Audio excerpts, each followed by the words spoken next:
नमस्कार, प्रणाम। बहुत ही सुंदर कोहबर गीत लेके आइल बनी जे, कृपया करके पूरा वीडियो देखो।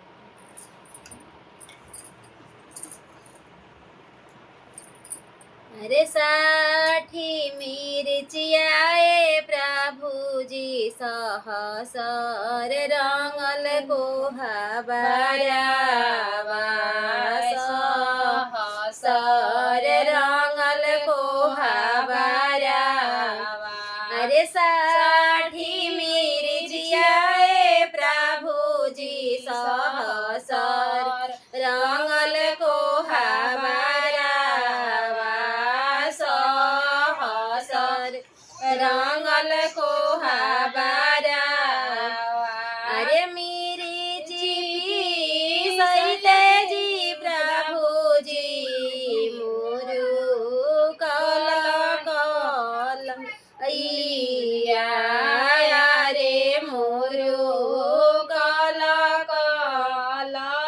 अरे मिर्ची सैते जी प्रभु जी मुरु कल कल अय्या रे मुरु कल कल।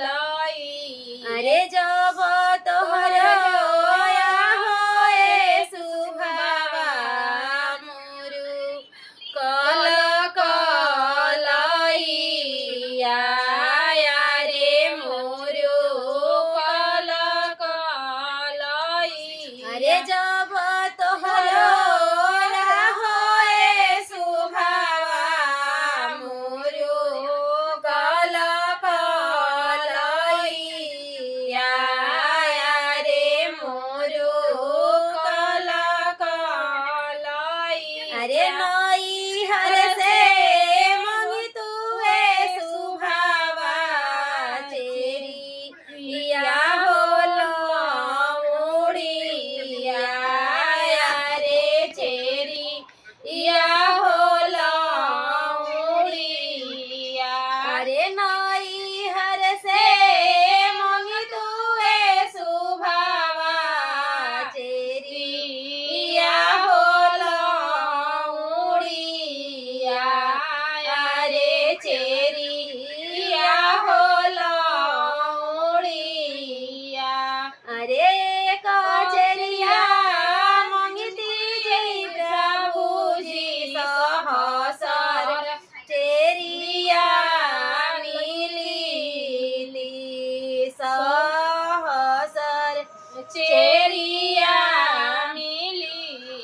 अरे कचरिया मंगती जय प्रभु जी सहसर चेरिया मिली सहसर चेरिया मिली।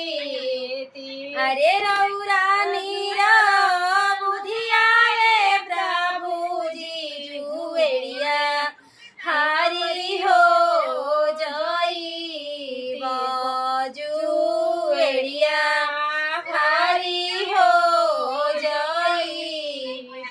अरे रौरा नीरा बुधिया जी प्रभु जी जुएड़िया हारी हो जई जुएड़िया हारी हो जई। नमस्कार, प्रणाम। अच्छा लगे तो लाइक करब, सब्सक्राइब करब, कमेंट में बताएं कैसन लगा है। कृपया करके वीडियो के आगे बढ़ाइए, शेयर करिए।